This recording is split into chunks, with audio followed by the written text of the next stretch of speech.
Halo semuanya, perkenalkan nama aku Konita Nurul Iza. Aku mahasiswi Teknologi Industri Cetak Kemasan. Kali ini aku mau menjelaskan tentang prosa. Disimak ya. Prosa merupakan karya sastra yang berbentuk cerita bebas. Secara kaidah kebahasaan, prosa berbeda dengan puisi karena prosa tidak terikat dengan rima, irama, dan kemerduan bunyi. Kebanyakan bahasa yang digunakan prosa merupakan bahasa dengan makna denotasi daripada konotasi. Dengan kata lain, prosa menggunakan bahasa sehari-hari. Setelah mengetahui pengertian prosa, yuk kita cari tahu unsur dan jenis prosa. Setelah mengetahui apa itu prosa, selanjutnya ialah unsur pada prosa. Unsur pada prosa dapat digunakan untuk mengidentifikasi prosa dengan karya sastra lainnya. Unsur pada prosa ada tema, tokoh dan penokohan, sudut pandang, latar belakang, amanat, dan perkembangan. Yang pertama, tema. Prosa memiliki tema yang menjadi dasar dalam cerita dan merupakan pokok bahasan dalam narasinya. Yang kedua, tokoh dan penokohan. Seperti karya sastra lain, di dalam prosa juga terdapat tokoh, baik manusia, hewan, maupun tumbuh-tumbuhan. Prosa memiliki sudut pandang, yaitu cara pengarang menceritakan keberadaan tokoh dalam peristiwa.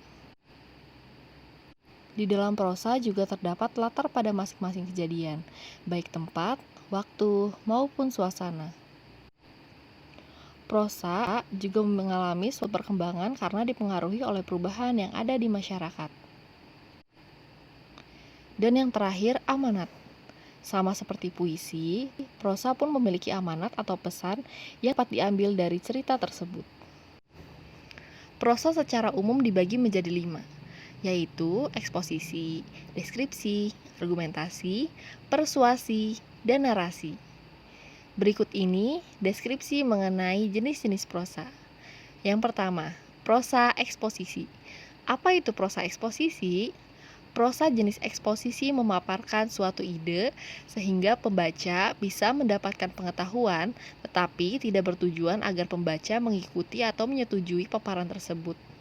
Biasanya, pemaparan disertai dengan bukti-bukti yang diwujudkan dalam bentuk diagram atau tabel. Prosa deskripsi. Prosa deskripsi tergolong jenis yang menggambarkan suatu objek sehingga pembaca seolah-olah melihat sendiri objek tersebut. Prosa argumentasi merupakan karangan yang berisi ide atau gagasan dari penulis dan disajikan lengkap dengan berbagai data pendukung yang bertujuan untuk mempengaruhi pembaca sehingga pembaca dapat menyatakan persetujuannya terhadap isi prosa tersebut. Prosa persuasi merupakan karangan yang disampaikan dengan cara-cara tertentu. Tujuan dari prosa persuasi biasanya mengajak pembaca sehingga pembaca bersedia melakukan hal-hal yang dianjurkan oleh penulis. Selanjutnya, karangan atau karya prosa persuasi digunakan untuk mempengaruhi pembaca atau pendengar untuk berbuat sesuatu. Yang terakhir, prosa narasi. Prosa narasi bersifat fiksi. Secara sederhana, prosa narasi kemudian dikenal sebagai cerita. Di dalam narasi terdapat peristiwa dan kejadian di dalam suatu urutan kurun waktu. Kejadian yang diceritakan dalam narasi juga terdapat tokoh yang memiliki konflik. Kejadian, tokoh, dan konflik menjadi ciri utama pembangun prosa narasi. Selanjutnya, narasi yang bersifat non-fiksi disebut narasi ekspositoris, dan narasi yang bersifat fiksi disebut narasi sugestif. Ternyata prosa dibagi menjadi 2 loh, ada prosa lama dan prosa baru. Prosa lama, yaitu prosa yang tidak terpengaruh oleh sastra atau kebudayaan luar dan juga bersifat statis. Contohnya, hikayat, sejarah, kisah, dongeng, dan cerita berbingkai.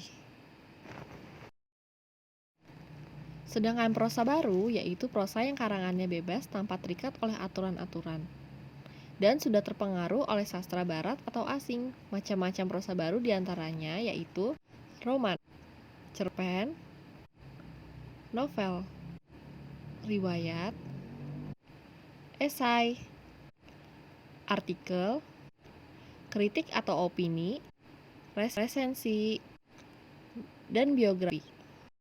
Baik prosa lama maupun prosa baru masihlah berbentuk karangan bebas yang tidak terikat. Setiap jenis prosa menggunakan bahasa yang mudah dicerna dan memiliki tema yang sesuai dengan bentuknya. Wah, ternyata bacaan yang sering kita jumpai diantaranya merupakan karya sastra prosa loh, baik bacaan fiksi maupun non-fiksi. Sekian penjelasan tentang prosa pada kali ini. Terima kasih atas perhatiannya, sampai jumpa!